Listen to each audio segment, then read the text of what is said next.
I believe that all content used falls under the remit of fair use. Any links are provided as a convenience and are not an endorsement of those pages. This video is just for fun and I hope you enjoy it.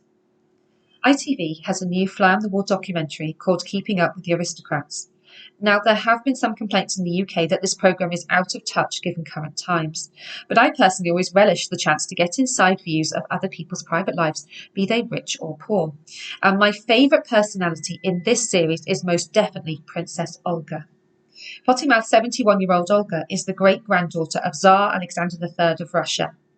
So here are my 8 things you should know about this royal. When one thinks of royalty, one can be forgiven for expecting a lot of servants waiting on a self-entitled and grandiose narcissist. But Princess Olga is refreshingly down to earth. In an interview with The Times in 2007, Princess Olga is recorded as greeting the reporter at the door with the words, "I've been up half the night looking after Ronnie, my sick dachshund. I think I've got all the poo up from the floor, and do keep your coat on, the house is absolutely freezing." She also revealed in an interview with Russian Roulette that lots of people expect a princess to wear a tiara every day at home. People are peculiar. I like reading newspapers and watching TV with a dog on either side. I've watched EastEnders since its very beginning. I find it's always nice to see people far worse than yourself. Makes one feel better. Princess Olga has appeared on a surprising number of TV shows worldwide over the years. She made her TV debut in 2006 on The Australian Princess, a kind of royal beauty pageant, where she gave advice to competitors alongside Judge Paul Burrow, the former butler to Diana, Princess of Wales.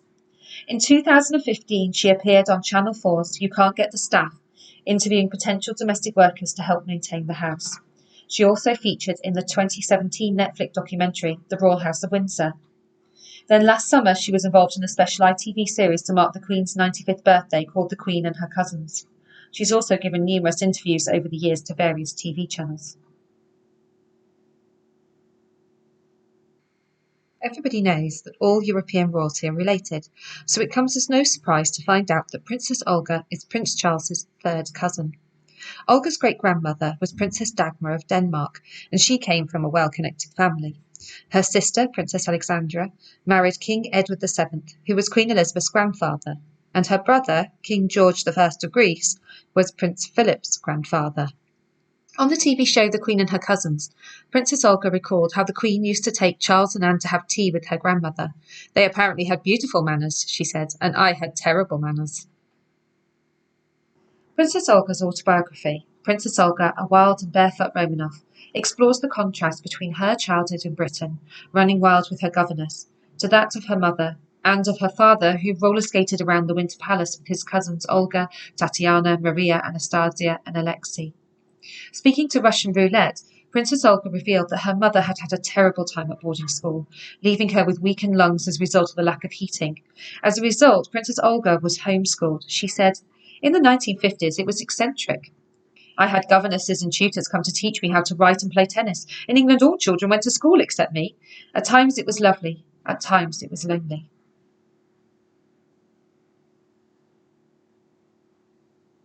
Princess Olga lives in Provender House, a small 33-room 13th century home in Kent. She inherited the house from her mother, who inherited it from her mother, and she's been slowly restoring the property over the past 20 years.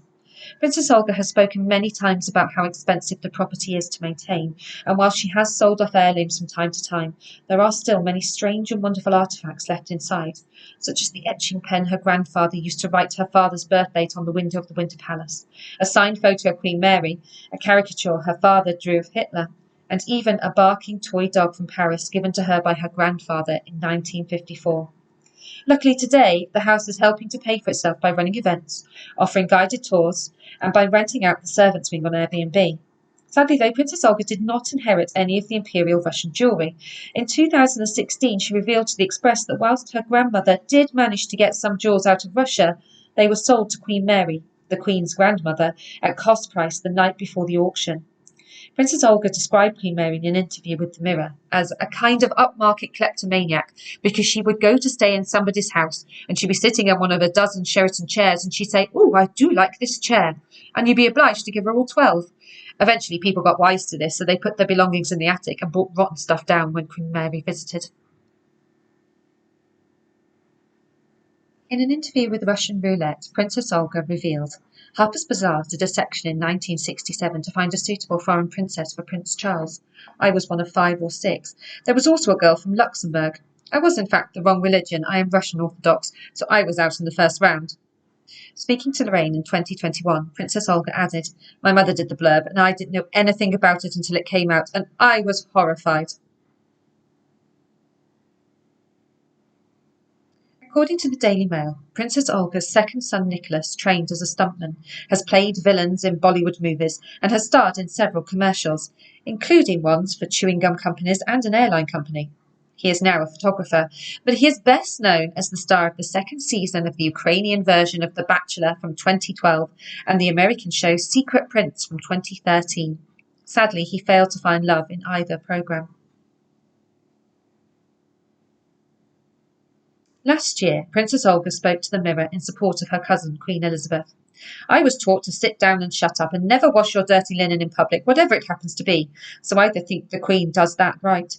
The Queen has never sat there and said anything that makes her miserable, has she? She's always got on with it. The worst she has ever said was the Annus Horribilis, which I thought was wonderful. I think a bit of mystique and all that is a very good thing. Let's hope that Prince Harry listens to your advice. I hope you liked my video. What do you think of ITV's Keeping Up with the Aristocrats? Do you have a favourite personality?